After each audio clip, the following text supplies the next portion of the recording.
Hey, welcome back to Picture Mavericks, the place where we don't just watch movies, we feel them. Today, we're diving into a film that might look like it's all gears and smoke and giant moving cities, but deep down, it's actually about pain, memory, and how healing is harder than war. Let's talk about Mortal Engines, 2018, and why it's not just underrated, it's misunderstood. Okay, so, Mortal Engines. At first glance, it's all metal and mayhem. Cities on wheels are chasing each other through a destroyed Earth, and honestly, the visuals are wild. But once you slow down and actually listen to the people in it, and I mean really listen, you start to realize it's not just about survival. It's about grief. We meet Hester Shaw, this girl with a scar across her face and a past so heavy it could crush a whole city. She's not your typical lead. She doesn't smile. She doesn't crack jokes. She just wants one thing, to kill Thaddeus Valentine. And at first, that sounds simple. He killed her mother. He ruined her life. So of course she wants revenge. But here's the thing. Revenge is often just grief in disguise. She's not chasing him just to hurt him. She's chasing him because that's all she has. Pain is the only thing that still feels real to her. And honestly, that's way more heartbreaking than any backstory monologue. Then there's Tom Natsworthy, a museum apprentice. Sweet, polite, kind of awkward. He's into history and old tech and genuinely believes in people. When he meets Hester, he doesn't treat her like a weapon or a threat. He treats her like a person. And that's not just rare in this world, it's healing. It's like she starts to see herself through his eyes, not as someone broken, but as someone worth saving. And that slowly starts to change everything. Now, the character that honestly broke me the most? Shrike.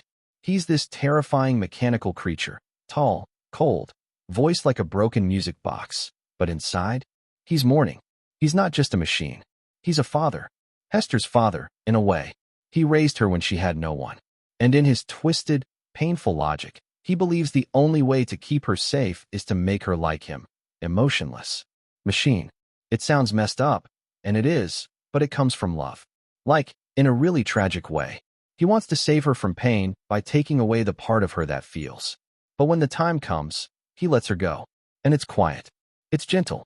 It's this heartbreaking little whisper of, I love you, so I'll stop trying to keep you. That scene stayed with me. Now let's talk about Valentine. The villain. The guy with the perfect hair and the terrifying smile. He's not just a bad guy. He's a symbol.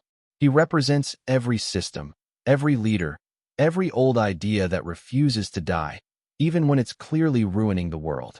He talks about peace, but he builds weapons. He says it's for protection, but it's really about power. And in the end, it's his own daughter, not Hester, who has to face what he's become. That moment when Catherine sees who her father really is, that's not just a betrayal. That's the collapse of an identity. And now, the symbolism. And this is where it all comes together. The cities on wheels, they're not just a cool concept. They're a metaphor for how people run from pain, constantly moving, consuming, destroying, always afraid of stopping long enough to feel something. And every character is dealing with this in their own way. Hester runs from grief. Tom runs from insignificance. Shrike runs from loneliness. Valentine runs from accountability. And when they all collide, it's not just a fight for survival. It's a fight to stop running. So yes, Mortal Engines has flying ships in big cities on treads and explosions that light up the sky. But underneath all that noise, it's a story about quiet things. About grief and healing, and how sometimes the hardest thing isn't surviving the world, it's surviving yourself. Thanks for watching. If you felt something during this film, or even just after hearing this, you're not alone. We make videos like this because movies aren't just entertainment. They're mirrors. Until next time, this is Picture Mavericks, where every story has something real behind the screen.